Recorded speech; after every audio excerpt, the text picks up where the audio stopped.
Voilà, c'était donc un sujet sur l'Académie des métiers de la transition énergétique et climatique d'Engie. Et je reçois maintenant Mehdi Bouaoud. Bonjour. Bonjour. Vous êtes apprenti ingénieur. Vous allez nous parler de votre parcours dans quelques instants. Et Dimitri Longade, bonjour. Bonjour. Vous êtes directeur d'agence Yveline Porte de l'Eure de Suez aux France, hein, c'est ça? C'est exact. On appelle ça comme ça. Alors, on va commencer avec votre témoignage, Mehdi. Vous êtes élève ingénieur en alternance. En quoi consiste votre travail? Alors, avant tout, merci de m'avoir invité sur votre plateau. Ah non, parce que non, c'est pas merci, c'est vous que je remercie, parce que non, c'est très intéressant de montrer, voilà, de donner votre témoignage, parce que ça peut, voilà, susciter une envie. Voilà. Bien sûr. Donc, Mehdi Bouaoud, je suis élève ingénieur éco-énergéticien formé à l'ENSIAT, donc l'enseignement supérieur d'ingénierie appliqué à la thermique, l'énergie et l'environnement à Suresnes, et en poste chez Dalkia, groupe EDF, en tant qu'ingénieur travaux en énergie renouvelable à la direction technique et grands projets. Donc, mon métier consiste à insister et à analyser les projets clients internes et externes dans leur phase de la genèse du projet à la réception, en analysant les aspects techniques, aspects financiers, sécurité, environnementaux. Et donc je partage mon temps entre le bureau et le terrain dans les phases d'ingénierie-conception à la réception des travaux. Et donc justement l'alternance est pour moi un bienfait qui me permet justement d'avoir cette double casquette. Exactement. Alors vous avez choisi la spécialisation dans le froid. C'est pas des métiers très connus. Hein. Pourquoi vous êtes allé là, dans ce secteur? Alors déjà, le froid, c'est un terme très vaste des métiers du froid. Donc le froid au quotidien est près de nous. Par exemple, chez les particuliers, dans le réfrigérateur. Oui, tout le monde connaît. Climatisation, voilà. Donc le froid a beaucoup de secteurs. Donc industriel, commercial, de façon embarquée dans la grande restauration. J'ai choisi cette spécialité étant donné que déjà elle a cette grande place dans la transition énergétique de par les systèmes de nouvelle génération et d'énergie renouvelable. En plus d'avoir cette casquette-là, elle a cette possibilité d'offrir de l'emploi dans l'avenir. Des métiers divers, hein, technicien, metteur au point, technicien froid, spécialisé justement dans ce domaine. Et en plus de ça, c'est un métier qui, pour les jeunes et les moins jeunes, recrute et est assez bien rémunéré. Je crois que vous avez 29 ans, je peux le dire, c'est ça? Tout à fait, hein? Tout à fait. Votre diplôme d'ingénieur, vous l'obtiendrez quand? Alors, je l'obtiendrai dans 45 jours. Ah! On va venir, voilà. Je fêterai en même temps mes 30 ans et ma 16e année d'expérience. Génial. 16e année d'expérience, étant donné que je suis en alternance depuis... j'ai un cursus assez atypique, j'ai toujours fait de l'alternance. Oui. Ça m'a permis depuis le secondaire, au fond. Alors, même avant. Même avant. Oui, j'ai passé un certificat de préaptitude et un certificat d'aptitude professionnelle en thermique et énergie. Ensuite...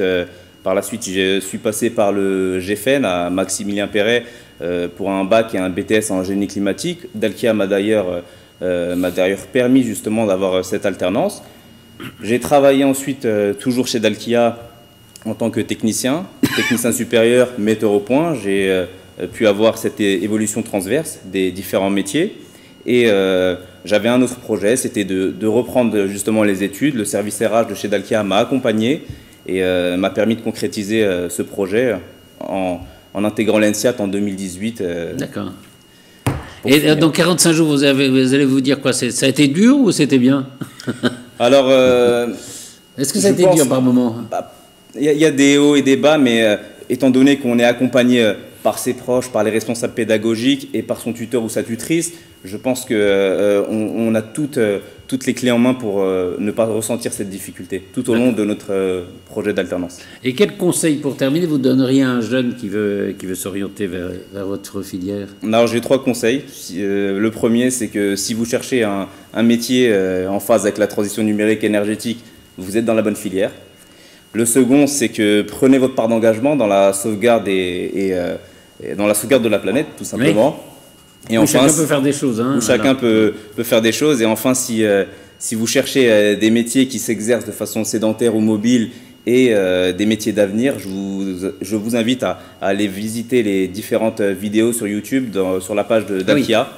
Il y a beaucoup de témoignages des différents métiers et je vous invite concrètement à y aller. Merci, voilà. Merci beaucoup, bon. Merci. Dimitri Longarde, alors on va parler de Suez, et on va parler aussi d'économie circulaire, puisque Suez est un des grands acteurs de l'économie circulaire, mais est-ce qu'on peut définir en quelques mots qu'est-ce que c'est l'économie circulaire? Alors oui, c'est une bonne question, et je vous propose de prendre un peu de temps pour comprendre ce que c'est que l'économie circulaire. Mehdi vient de parler de sauvegarder la planète. Eh ben, l'économie circulaire, c'est une manière de sauvegarder la planète. En fait, l'économie circulaire, ça consiste finalement à produire des biens et des services de manière durable, en limitant la consommation et le gaspillage, bien sûr, et également en limitant la production de déchets. Et on l'a bien en tête aujourd'hui, hein, c'est finalement passer d'une société où on jette tout à un modèle circulaire où on va recycler au maximum. Alors Suez, effectivement, est un acteur très engagé pour préserver l'environnement de la planète et propose depuis longtemps des solutions permettant de réduire finalement l'impact de nos actions sur l'environnement. Alors l'environnement, si je peux poursuivre, qu'est-ce que c'est? C'est l'eau, c'est l'air et c'est la terre ou les matières. Je voudrais illustrer mon propos à travers le cycle de l'eau. En fait, le cycle de l'eau, on l'a tous appris généralement à l'école primaire, on voit bien comment ça fonctionne et on a bien conscience qu'il faut préserver l'eau, préserver la goutte d'eau pour qu'elle puisse faire ce cycle de l'eau. Et on le sait dans nos actions, que ce soit nos actions domestiques ou nos activités industrielles, on va polluer l'eau. Depuis 150 ans, Suez a mis en place des dispositifs qui permettent de récupérer les eaux. Depuis combien de temps? 150 ans.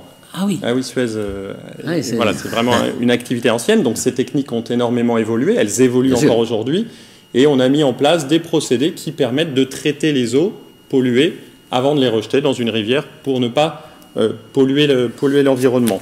J'ai quelques exemples que je voudrais citer dans cette activité d'économie circulaire.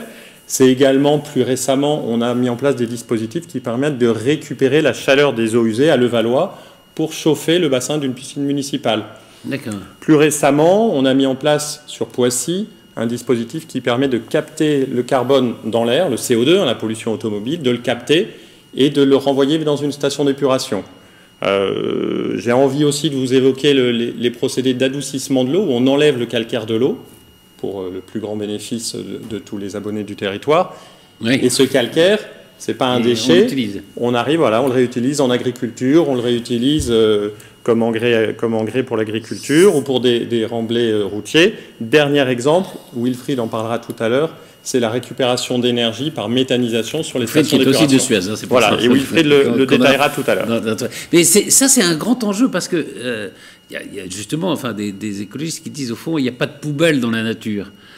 Tout se récupère. Exactement. Et c'est exactement votre démarche, au fond. Oui, c'est de tout à fait ne jamais avoir de déchets, mais créer plutôt des produits à valeur ajoutée. Alors, est-ce qu'il y a des nouveaux métiers dont vous avez besoin à Suez, même s'il y a 150 ans à faire dur, et est-ce que vous formez aussi à ces nouveaux métiers?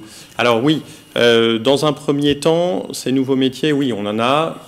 Ça fait 150 ans qu'on développe de nouveaux procédés, donc ça fait 150 ans qu'on crée des nouveaux métiers, mais particulièrement, je l'ai évoqué tout à l'heure à travers les exemples, on est souvent dans des nouveaux métiers sur les procédés de traitement, donc c'est des techniciens qualifiés en traitement, sur l'électromécanique également, on voit qu'on a besoin de ces compétences. Donc ça, c'est une part importante de nos besoins. Deuxième évolution aussi dans nos métiers, qu'on voit tous dans la société d'aujourd'hui, c'est le digital. Le digital prend une place beaucoup plus importante qu'avant. Et on a mis en place, par exemple, des systèmes de télérelève des compteurs des abonnés. Et donc, cette évolution technologique est un atout pour les abonnés, mais surtout génère des nouveaux métiers autour des systèmes d'information. Voilà, il y a toute une chaîne de métiers qui n'existaient pas il y a 20 ans, qui aujourd'hui sont très présentes autour de la transformation digitale. Et parce qu'on peut parler d'énergie verte, hein, est-ce que c'est un facteur important justement d'emploi?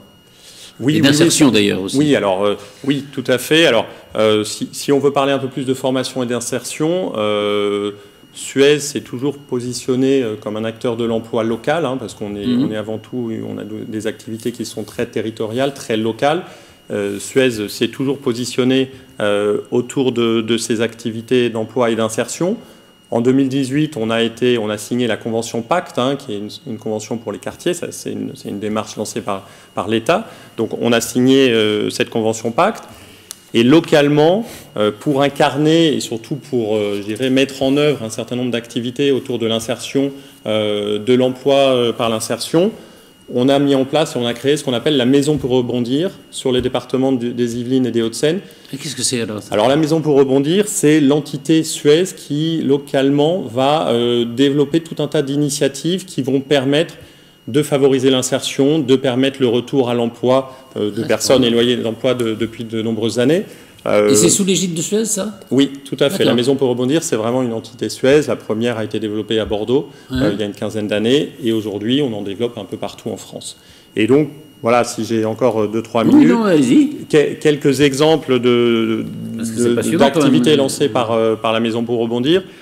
Première illustration, ce sont les Job Academy. La Job Academy, c'est 4 mois pendant lesquels on va réunir une dizaine de personnes qui sont en recherche d'emploi et une dizaine de marraines et parrains qui sont dans des entreprises, Suez ou autres.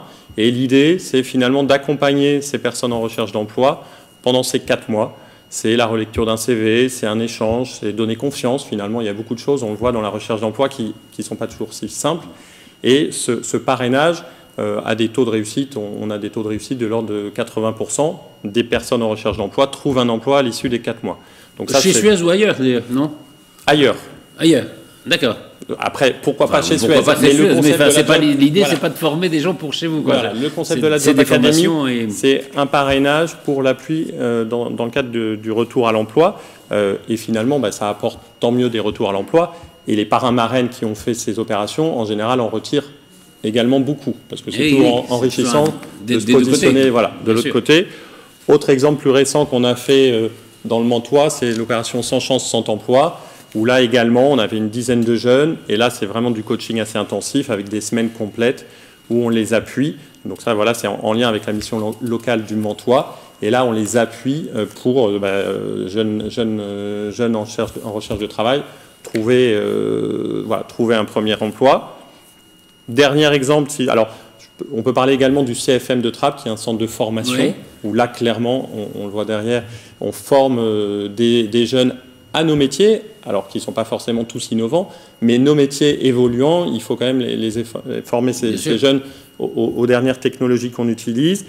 Et enfin, une petite initiative que j'aime bien, alors qu'on a lancée juste avant le confinement en janvier 2020, juste avant le Covid, c'est un partenariat qu'on a mis en place avec une start-up qui s'appelle Ozon. Et le concept de cette start-up, c'est vraiment... Ozon avec un Z. Voilà, Ozon avec un Z. C'est du recrutement dans la rue. En fait, on le voit, il y a un certain nombre de personnes qui n'ont pas la faculté de faire un CV, une lettre de motivation, trouver une offre d'emploi. Et toujours dans cette démarche d'emploi local, on s'est aperçu qu'on pouvait trouver des personnes talentueuses à proximité de nos lieux d'embauche. Et ça a été une belle initiative qu'on a lancée en janvier 2020. J'aime beaucoup, on traverse la rue, c'est une référence à la phrase d'Emmanuel Macron. Un petit clin d'œil. Évidemment, donc ce qu'on voit, c'est que au fond, ces formations, elles peuvent se faire à tous âges. Exactement. Il n'y a pas d'âge. Il y a effectivement le panel des personnes en recherche d'emploi, c'est plutôt des jeunes, mais on a effectivement des personnes qui, au-delà de 40, 50, peuvent se former. Et ça, c'est très important de concerner tous les publics. Mehdi Bouaoud, peut-être que, quand vous serez ingénieur, puis que vous avez formé d'autres personnes, ça vous tenterait aussi? Complètement, bien sûr. Bien sûr. C'est intéressant de transmettre. C'est très intéressant, et d'autant plus que certaines familiarités, affinités se créent lorsqu'on accompagne un alternant durant tout son cycle, et qu'à la fin de son cycle, le plus important, c'est qu'il est opérationnel. L'alternant est opérationnel, c'est intéressant pour lui, il a découvert l'environnement de travail, l'entreprise l'a découvert aussi un peu plus au sein de sa personne. Et donc, c'est vraiment une démarche que je trouve très humaine d'accompagner un alternant tout au long de son cursus. C'est quelque chose qui en tout cas, attire beaucoup d'attention à mon égard, en tout cas. Ouais. c'est vrai que l'alternance, l'apprentissage, c'est des choses essentielles. Hein. C'est aussi effectivement une démarche qu'on lance régulièrement tous les ans chez Suez. D'ailleurs, on est en période, hein, donc s'il y a des jeunes qui cherchent des alternances dans nos métiers, n'hésitez pas à nous solliciter. C'est une très belle démarche, l'alternance. Tout comme chez Datia, du coup, je rejoins. Voilà, vous pouvez